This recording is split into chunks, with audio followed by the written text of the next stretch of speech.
Welcome to another edition of the GM Shuffle with Michael Lombardi, presented by DraftKings and VSiN. I'm your host, Femi Abebefe. As always, make sure to subscribe, rate, and review wherever you get your podcasts. Our buddy and producer, Stephen Bond, with us, as always, on the ones and twos. Michael, happy week number 4. We got a lot to get into, starting with a new quarterback for the New York Jets. Is the old quarterback that we saw last year, Zach Wilson, scheduled to make his 2022 regular season debut on Sunday against the Pittsburgh Steelers.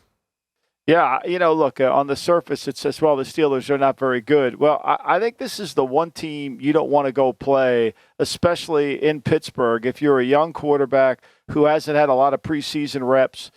Because I think, if you could play it, does DraftKings have a prop for Minkah Fitzpatrick to have an interception? Because I would play that. I would play that immediately. Like, I think Zach Wilson's going to throw some behind this bad offensive line of the Jets. Yeah, I mean, look, they're going to play him. Your boy Salai couldn't wait to come out and announce he was going to play him. So, we shall see. I think it's going to be a fun thing. Pittsburgh's had rest. I don't know. I mean, this Jet team to me they have a lot of good players. They're just not a team. When you watch them, they become very frustrating. As I said on the pod the other day, it's going to be a long. Did I emphasize long before I ever say the Jets are going to be, should be the favorite? It's funny. They don't have a Minkah Fitzpatrick prop, but they do have a Zach Wilson prop. The interceptions prop is at 0.5, and the over is minus 230.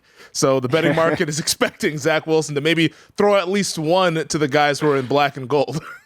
Yeah, I mean, they're going to get one. I mean, look, that's it's funny that it's as I've often said on this podcast, there's a way to win games, there's a way to lose games. And if you understand that a bad team like Chicago can be 2-1, a bad team like the Giants can be 2-1 who play each other.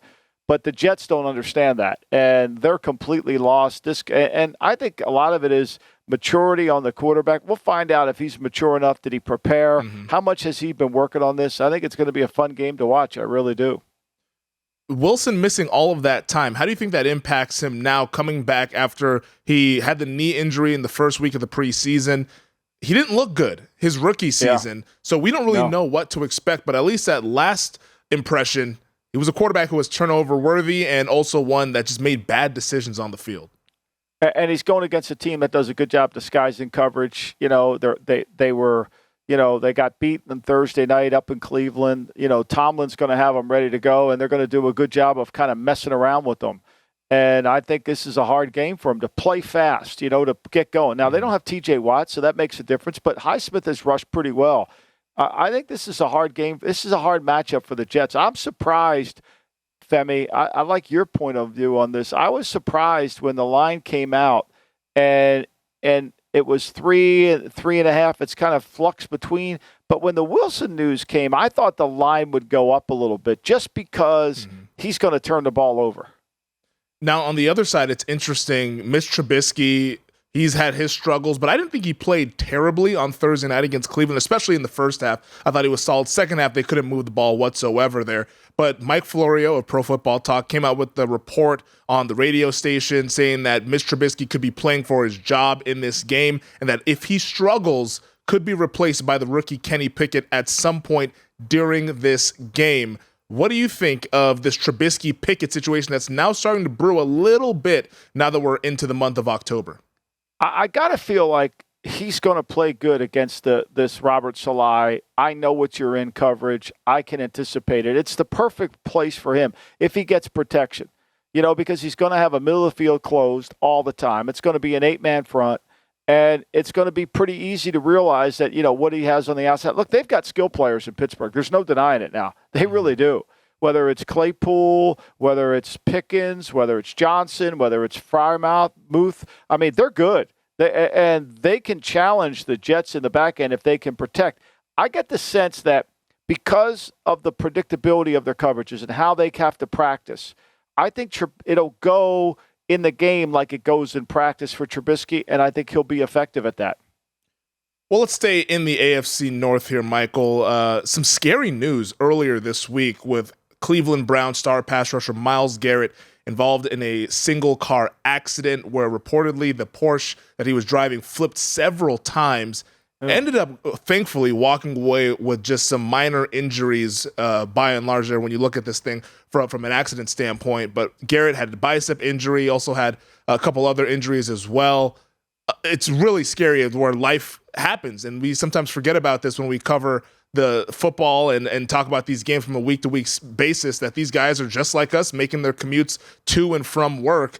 And I don't know if Garrett's going to be able to play. We haven't heard anything from the coaching staff with Kevin Stefanski, anything like that. They're not ruling him out as of now, but I'd find it hard to believe that he plays. But as a general manager, someone who's been in that position, what's going through your mind when you hear some news like that with your best player in the franchise potentially being in a pretty bad accident?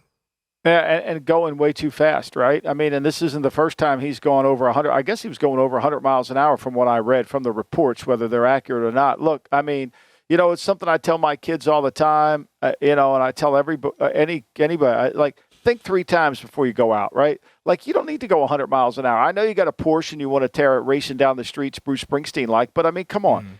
Take care of yourself. This is your job. You got to protect yourself. It just doesn't make any sense to me, Femi, why there's this sense to do that. And, look, they got a tough game this week. This Atlanta Falcon team now, I mean, they're terrible on defense. We know that. I mean, they're just horrible. But, Cordell Patterson averages 6.2 yards per carry. He might be the best running back in football. Nobody's talked about it, but he might be. And Mariota's running the ball, and they're getting plays from the receiving core. They can make plays. They've got skill players, and the ball's coming out. Mariota has played better than I anticipated him playing, and Cleveland's going to be really challenged. They're going to be challenged. Now, Cleveland's not going to be stopped. I mean, this is a game that Cleveland has to have the ball 36 minutes. They have to. And they could. They could easily. I mean, the Falcons are 48% on third down defense. They're not good. Yeah. Hopefully Myles Garrett is all good. I mean, that's what it sounds like from the reports. He was able to walk away from that accident. Nobody, thankfully, was hurt badly by that accident. There are just some minor injuries. But, yeah, a tough situation for the Cleveland Browns, who now have to go to Atlanta, like you mentioned, whose offense is pretty good. Michael, things are getting a little spicy up in Foxborough. The folks out there, they're all in a frenzy. They're all in a frenzy after our podcast on Tuesday, where you were talking about Mac Jones and the kind of the struggles he's had with the turnovers so far here through 3 weeks of the regular season. ESPN reporter Mike Reese, who does a good job of covering the Patriots up there in Foxborough, had the transcript of what you said about Mac Jones on Tuesday. What do you make of all the hubbubaloo that's going on there? And everyone thinks that you got some sort of insight into what Belichick is saying about Mac Jones and all that. And I think this is a good time for you to address that here on the pod. Well, I mean, look, I watched the tape, right? I've spent 35 plus years watching football players. I mean, that's what I do for a living. I don't need somebody to tell me or to put a cover story out. Is Bill one of my closest friends in life? Yeah, there's no doubt. I love the man. I'm not going to deny that. I think he's the greatest coach of all time. And I think he's done a remarkable job of the 6 Super Bowls and all. But I'm not carrying his water. What I'm doing is what Howard Cosell said, and I wrote about it in my next book, where, if you see it, you've got to say it, right? If you see it, you got to say it. I see it. Look, I mean, I don't think I said anything that was wrong. I mean, Mac Jones's interception percentage is at 5.2%. I mean, you can't do that. Now you say, well, he's throwing 50-50 balls. Wait a second. Timeout. Aaron Rodgers throws 50-50 balls. He doesn't have a high interception percentage. Like, you've got to be able to put the ball where you need to. His QBR, not that I look at it, is low. He's not making plays. And for me, like I said, if I were having a conversation with Mac, I'd say, Mac, look, here's the deal. We're going to have to, if we're throwing it up the field, we got to put the ball in the right spot. We've got to be able to make plays, but we rely on our intelligence, our instincts, and our football acumen to be productive. And when we just give the ball away, fumbles, turnovers, it's not good. We're going to lose games. I mean, they're 1-2 because they turned the ball over. How complicated is it? Like, they're a good team if they don't turn the ball over. They're not a good team when they do. That's all there is. Yeah, and like you said on Tuesday, they moved the ball with ease against the Baltimore Ravens, 7.1 yards per play.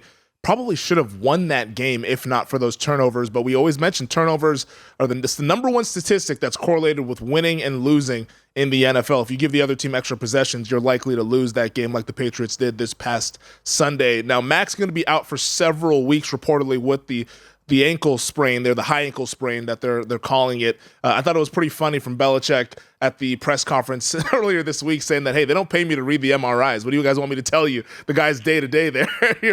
Your close friend having a little bit of fun with us folks out here in the media. Yeah. If I've heard I'm not a doctor 1,000 times, I love it. It's the best. When he says he's not a doctor, and then he goes into it. I mean, the thing if I find fascinating, and I want to write this for the Daily Coach, at some point, what the writers never seem to understand is they're never going – it's a mental toughness thing. Like, they're never going to get him to give away.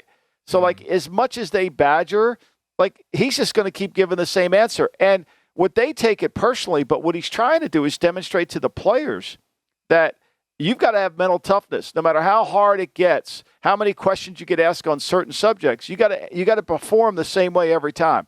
It's kind of a message that he resonates with, like, you know, and it's just by his actions, not by, hey, just follow what I'm doing. And I'm not saying this is regards to how you treat the media. I'm saying this is regards to you're going to get put in situations if they're uncomfortable. You just got to have mental toughness to get through it.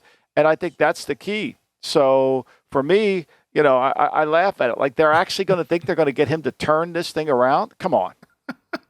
In fairness to the folks that are sitting in those press conferences, they are paid to ask those questions, but like you said, he also doesn't have to give you the full answer and the full picture about what's going on behind the scenes as well. Speaking of another 2021 class QB here, Mac Jones was probably the guy last year that everybody was raving about, but one thing that we always see in the NFL, water finds its level, the cream typically rises to the crop. Trevor Lawrence here in year 2, now that he has an actual adult at head coach with Doug Peterson, he's really taken that leap this past week, named Offensive Player of the Week for his performance in the win against the Los Angeles Chargers. You've been saying it a lot about Trevor Lawrence. He's a good player despite what we saw a year ago, and now it's starting to really come to light as Lawrence has really separated himself, in my opinion, from the rest of the quarterbacks in his class.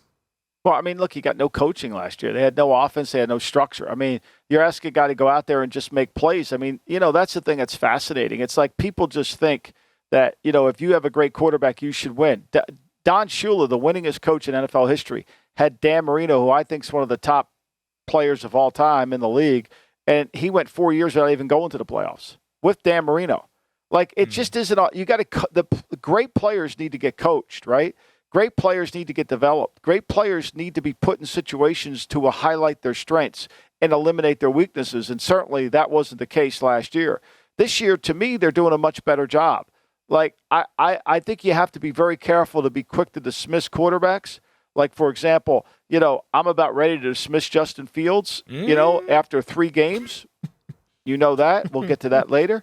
But to me, Lawrence showed that he was so inconsistent with his fundamentals, his techniques. He was like the golfer who would hit a shot and you say, wow, that's incredible. And then he'd spray 3 more. Like, if he had a good coach on the range, you could fix it. And I think that's what he has. Plus, I think what finally, after week 1, this team could run the football. Between Robinson and Etienne, they could get some balance with their offense. And they don't have to necessarily just throw it 150 times. I mean, when Peterson won a Super Bowl, he had Ajayi and he had Blunt, and they both averaged over 5 yards a carry. They had balance.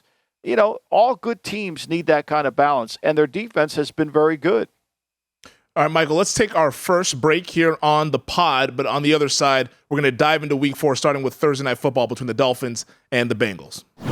All right, Michael, Thursday Night Football, Amazon Prime, Dolphins visiting the Cincinnati Bengals. Right now, the Bengals 3.5-point favorites over at our show sponsor, DraftKings, and what should be a fun showdown between a couple of 2020 quarterbacks in Tua Tagovailoa and Joe Burrow. Tua sounds like will be able to play after having the back and ankle injury from this past Sunday's win over the Buffalo Bills. Yeah, I mean, his injury, but Miami's secondary's beat up as well. Will Xavier Howard play, right? Holland's hurt on the injury report. I'm sure they're all going to play, but they just got done playing a doubleheader on Sunday. They played 90 plays in the heat and humidity. I mean, I think it's going to be a challenge for them. You know, for me, when I look at this game, Cincinnati hasn't played against a great quarterback yet, right? They go Trubisky, they get Cooper Rush, and then last week they get Joe Flacco. Now, they've only allowed 5.9 yards per attempt defensively, so they've been pretty good. And the shocking thing about this Bengal offense has been their ability to control the football and yet they still have been a disaster on third down. They haven't been very good on third down, and they can't get the running game going. They average 3.3 yards per carry. Mixon can't get himself going. This offensive line's been a disaster. So tonight, this is on paper, this is a hard matchup for Cincinnati because the front of Miami's hard to block, right? Mm-hmm. They're hard to block. And if you don't make big plays for the Cincinnati offense, that's been hard too. So in my numbers, I had Miami as the favorite. But I think the reason this line has swung back to Cincinnati, A, at their home, and B, all the injuries in Miami. Yeah, and I think it's an interesting matchup here from a Miami perspective, given that they're coming off of that big win, and it's 2 big wins.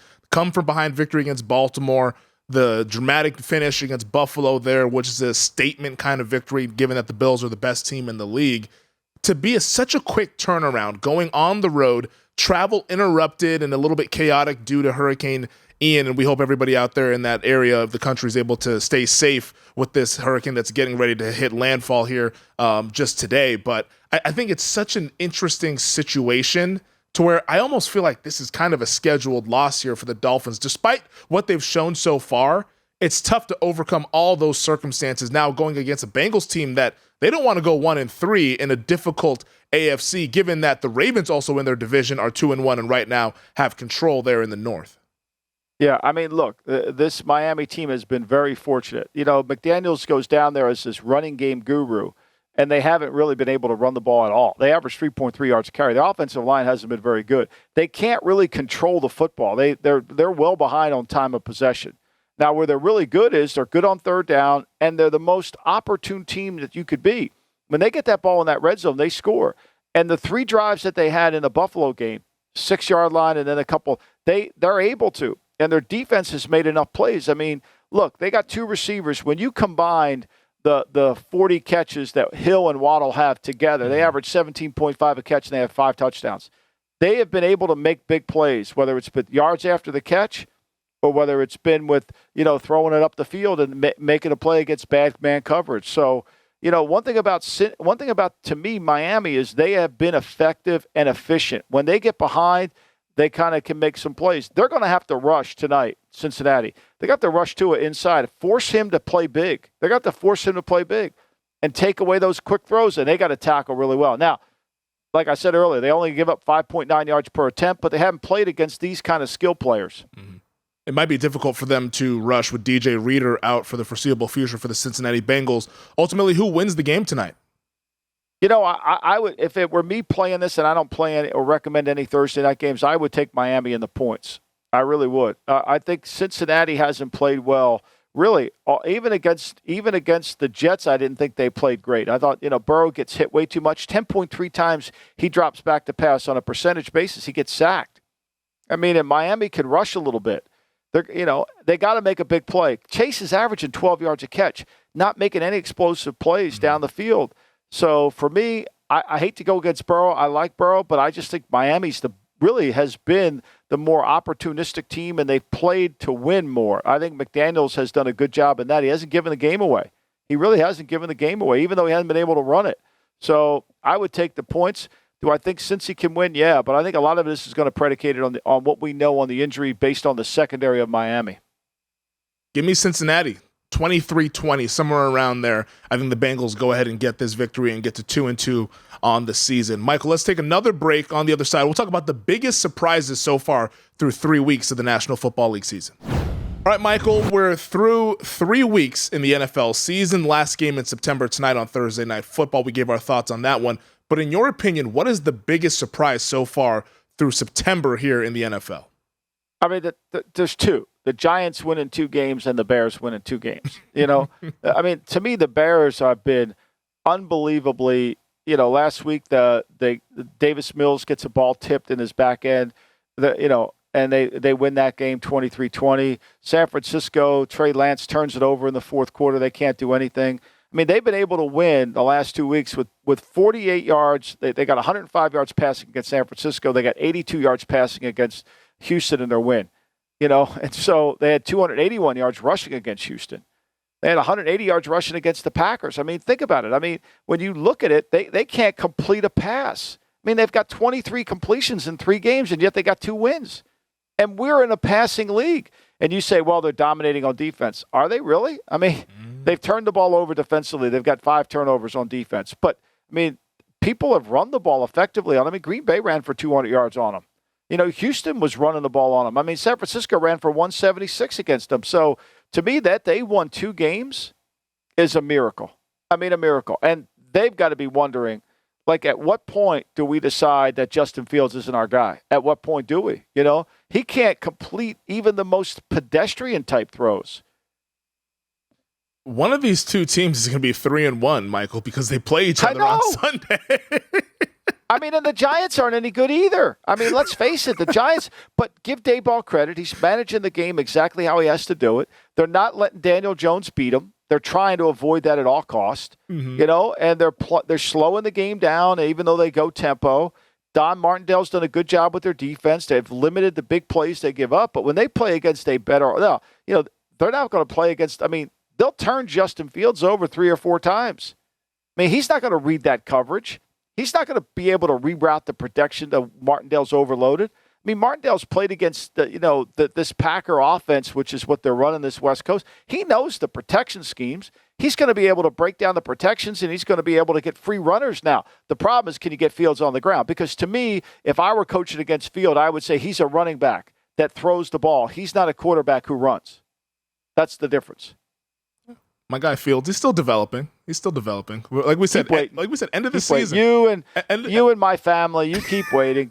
Keep waiting. I mean, but by the end of the season, we'll have a more accurate verdict on Justin Fields. Oh, we're gonna have one here. We're gonna have one here soon. Yeah. Another surprise, Michael, is the struggle of the Denver Broncos. We did the preseason pod. I said that this team is going to go ahead and win the Super Bowl. Broncos country, let's ride. So far, not so good. Despite that, though, they're 2-1. On the season with wins over the Houston Texans and then Sunday night, this past Sunday, against the San Francisco 49ers. Are you surprised by some of the struggles we've seen out in the Rocky Mountains? Well, I'm surprised. I thought, as bad as Russell was last year, I thought the new contract, I thought he'd have that new surge that sometimes guys get, and I haven't seen that. You know, look, the Broncos have won 2 games and have not played well. The Raiders haven't won a game and have given them away. Sometimes it's about being fortunate, right? Mm-hmm. And creating your own plays. The Raiders haven't done that. The Raiders drop the ball. Waller drops a touchdown pass. They turn it over. They miss throws. They've beaten themselves, you know, to get a penalty on the 2-point play. So penalties within that. To me, I think we're Denver. I'm not surprised they can move the ball. I'm surprised they can't score.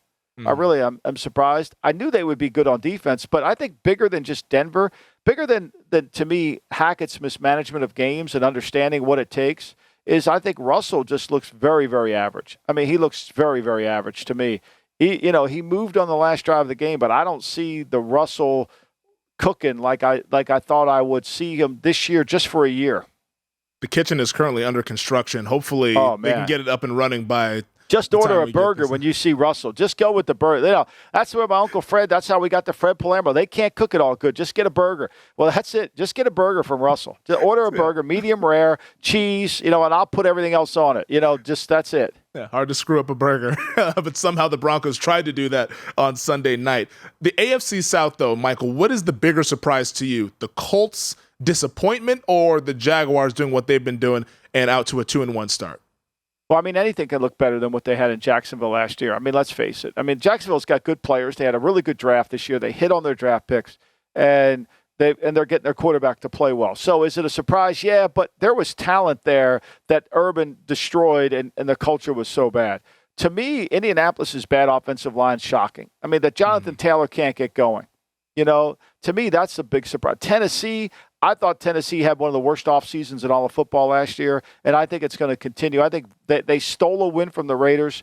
Credit them for winning the game, but I think it's going to be hard. When you look at their numbers and you look at their talent, and now that they have some injuries, man, it's hard. I don't see it. I know this is a game where, when I power rank teams, Indy's power ranking is really low. I mean, really low. I mean, they're not good in any area when you break them down. Tennessee's actually on my board. Tennessee's more would be the favorite in the game, but there's no chance you're getting me to take Tennessee. I mean, there's no way. But Indy is not doing anything well. I mean, in terms of points scored, points allowed, drives. You just go through all the numbers. It's been the only thing they've been able to do is stop the run, which they're going to have to do it this week. They're the number one team in yards average rushing against them. So we'll see if they can do that. I'm pretty disappointed in what I've seen from Indy. This was a team that I thought was going to be really good this year. And now there's still a little bit of time for them to gel and get better as we head into October and November in the back half of the season. But so far, it's been bad. I expected more from Matt Ryan. That offensive line, like you mentioned, the offensive line was supposed to be the strength of the team. And then week in, week out, they've been getting their tails kicked in these games. So they got to get that situated. Really, when you look at it, we talk about all this skill stuff, right? I mean, Matt Ryan's getting sacked 9.3% of the time he drops back to pass. I mean, Carson Wentz getting sacked over 10. Joe Burrow gets sacked over 10. Like at some point, who's going to protect the quarterback? And the rules protect the quarterback. But, Matt Ryan's getting the shit kicked out of him. I mean, literally. I mean, he's getting killed. He got 12 sacks in 3 games. It's bad. But if you can't block, you can't score. And Indies has trouble scoring there because they can't block. Finally, the undefeateds, Michael, the Dolphins, the Eagles. I think we both agree that the Eagles are likely to be the team that's undefeated the longest going into this season here. But is this Eagles, despite what we talked about this offseason, about the talent on the roster, is this a surprise to you that the Eagles have made it look not necessarily easy, but just more so impressive through 3 games? No, I mean, they've been very good. They scored, they've outscored most people in the second quarter than they have all year. Like I said last week, they got 65 points in the second quarter. I think the Giants have 56 total points in 3 games. No, I'm not surprised by it. I mean, the Eagles are playing Gonzaga's schedule in basketball. I mean, let's face it. I mean, they're playing Gonzaga's schedule. I mean, this will be a hard game. I think this will be a good game. We'll see if they're defense. But last week it was a joke. I mean, Washington would have been. I mean, Washington even block them at all. I mean, it was embarrassing. The game was over so quick. I think this will be a challenge for them. We'll see. But they're playing Gonzaga's schedule. I mean, they got Green Bay, but who else are they? Who else? Like, tell me where they get 5 losses. Tell me where they get 4 losses. How can't they be 13-4? Barring injury, I don't see them. Yeah, I mean, that's why I'm saying they're going to be able to go through this thing with home field advantage. I'm not surprised. Miami, look, how many times in life can you come back from that what they came back from without even going to overtime, scoring 28 points in 21 plays against Baltimore? And then if that wasn't enough for you to believe, the next week, a game book for the ages. A game book for the ages. Like there's no way you can look at this game book. How did Miami win? They've done it 2 weeks in a row now. 2 weeks in a row. And the opening game, the Patriots, interception in the end zone. I know it was a 50-50 ball that a 50-50 ball like that's supposed to mean something, right? And then Holland fumble touchdown. I mean, like seriously, the Patriots give them points. They gave them 10 points and they win. So I'm not taking anything away from Miami. They've been able to win games. You just got to be how much further can that continue? I think it ends tonight against Cincinnati. But, Michael, let's take one final break. We'll get to Sunday's slate here on the other side. It's the GM Shuffle with Michael Lombardi. All right, Michael, before we get out of here, of course, we got to go down Sunday's slate. And let's start overseas, across the pond. Over in London, the International Series kicks off with the Vikings taking on the New Orleans Saints. Our show sponsor, DraftKings, has the Vikings 2.5-point favorites, but we're still a little wary about who might play quarterback for New Orleans. Jameis Winston not seen at practice for a second consecutive day. Andy Dalton getting some of those first-team reps here as the Saints try to get back into the win column against the Vikings, who are sitting at 2-1. Yeah, I mean, this one's surprising to me. I mean, Minnesota. I mean, we could do it 30 for 30 on Dan Campbell's game management in the fourth quarter. I mean, we really could. I mean, it's almost like he said to Kevin O'Connell, you just win the game. It's okay. Like, I'm going to make every decision I make is going to be the wrong one. It's like, okay, flip a coin. I wanted to do this. I should have done that. Like, it was so bad. Like, Minnesota coming back from 24-14 in the fourth when the game, like, every time I watch a game, I don't know if you do, there's always a point when I was in the league. I always would say, how many points do we need to win? Mm-hmm. And then there's always a point in the game, and this could happen in the first quarter, second quarter, or third quarter, or fourth, where you say to yourself, we got to win the game on this drive. We got to win the game on this is the most important drive of the game. I said that twice in the fourth quarter with the Lions. First time I said it was after Dalvin Cook fumbled, And of course, they butchered that drive. They went 3 and out after that. That was atrocious. And then they get a stop on Minnesota again. And next thing you know, they can't get that done. And then for some reason, like they do the, okay, you got him, I got him, nobody has him. They doubled Justin Jefferson. But, I mean, Thielen's running wide-ass open, and so is KJ, and the other kid's running open. Like, I mean, I didn't get it. But, I mean, I don't know how good Minnesota is, to be honest. After the last 2 weeks, I'm kind of down on – I thought they'd be better defensively. So, I know everybody's betting Minnesota. I mean, I have this as a 1.37 game. Mm-hmm. The Saints are getting 2.5. If I had to play it, I would take the Saints. Minnesota, yeah, their defense is not – it's not good. It's not good at all.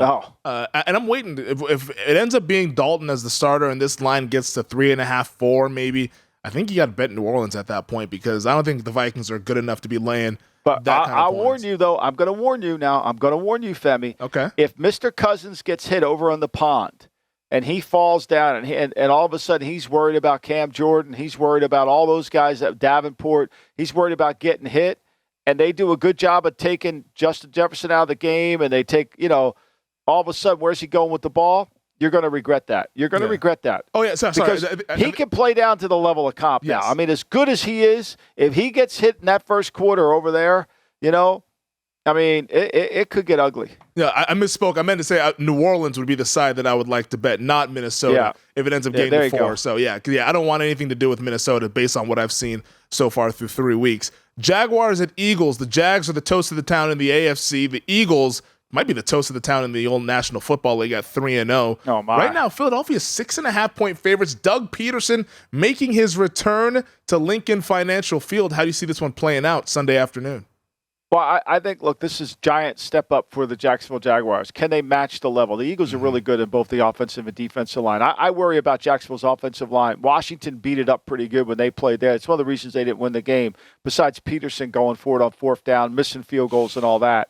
I think this is a game that gets into the fourth quarter. I think Philly's strength in both lines takes over.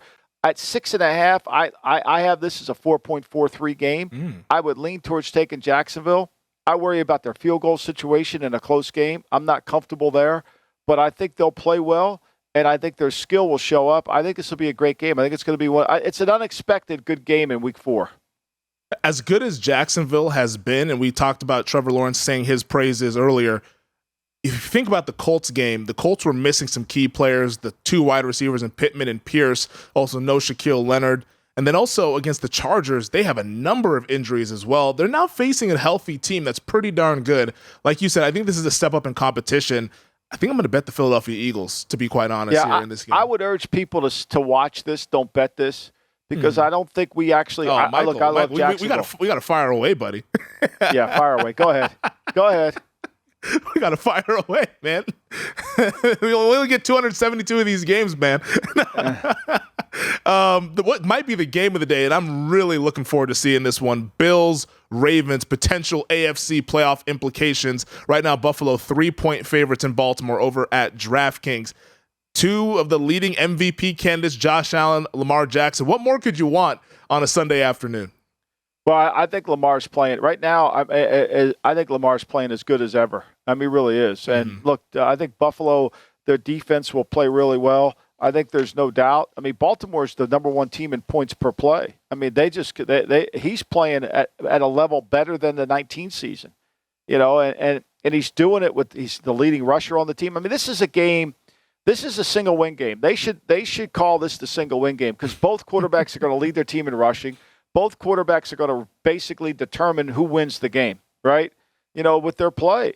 And Baltimore's defense, I don't think it's not good. Michael Pierce, now their inside tough guy, he's out for the year with a bicep.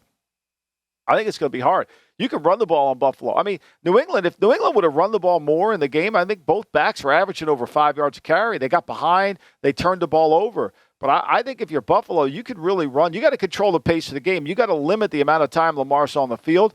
But, he was only on the field a little bit from the Miami game, and he was making explosive plays. So I think it's a great game. I have this as a 4.12 game favoring Buffalo. The line's 3.5. I mean, that's a pretty tight margin there. I probably just would not recommend it, but I think it'll be a fun game. I hate going against Baltimore in a really tight game and a 3.5 because of the kicker.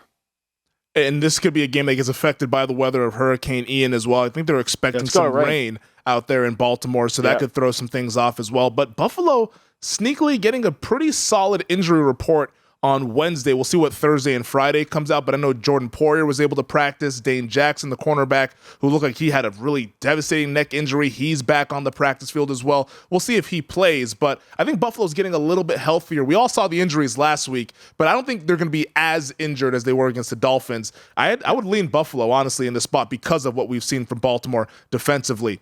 Patriots. Baltimore's not good defensively. Yeah, they're bad. They're bad. They're bad. It's all on Lamar. And so far, Lamar's been able to carry it, but against a juggernaut like the Bills, I don't know if he can get it done there. If he does, make him the MVP favorite by a long shot. Patriots and the Packers, Green Bay, 9.5-point favorites over at DraftKings. This will likely, not official, but likely be Brian Hoyer starting at quarterback for the New England Patriots.